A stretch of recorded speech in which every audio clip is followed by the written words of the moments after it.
As we explore Newton's laws of motion, we shall be in essence revealing what causes motion. This idea that forces control the motion of bodies was first described by Sir Isaac Newton, and as a result, 3 laws were carved out of these descriptions. These 3 laws of motion were named after this very scientist, Sir Isaac Newton, and so we refer to them as Newton's laws of motion. So we'll look at the first law of motion. Newton's first law of motion is also referred to as the law of inertia. Now, to understand Newton's first law, it's important that you grasp what inertia is. Now, so the question here is, what is inertia? We shall describe inertia using a description. Now, when you are moving in a car and the car is suddenly braked or it suddenly stops, you realize that yes, the car will stop, but you as an individual will continue moving forward even when the car has stopped, like you're seeing in the video. When a car brakes instantly and you're seated on that chair, you'll find yourself jerking forward much as the car has stopped.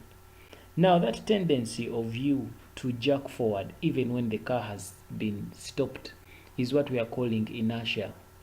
So that effect of inertia can be described as the body's tendency to be reluctant to move when at rest or reluctant to stop when in motion. If I'm to refer back to our illustration, when the car stopped immediately, you as the person that was in the car, you are reluctant to stop. That is why, much as the car stopped, the body that was in the car that was also moving along with the car, for it continued moving forward. So it means the body was reluctant to stop. So this brings us to this conclusion that inertia is the property that keeps a body in its state of motion and it resists any effort to change it. Or we can say that inertia is the body's tendency to be reluctant to move when it is at rest or reluctant to stop when it is motion. Now, this idea of inertia is where Newton's first law comes from.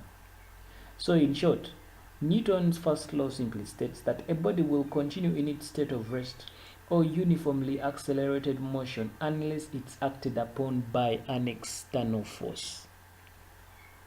If I may break that down further, it simply means that if a body is in motion, it will continue in that state of motion unless it is stopped by a force. Or if your body is at rest, it will continue to be at rest until another force comes and acts on it and causes it to move. That is Newton's first law of motion. This brings us to the end of this video. Thanks for watching. Feel free to check out other excellent videos on the channel and don't forget to subscribe. For Kisembo Academy, this is Arnold Rangakuramia helping you manifest excellence.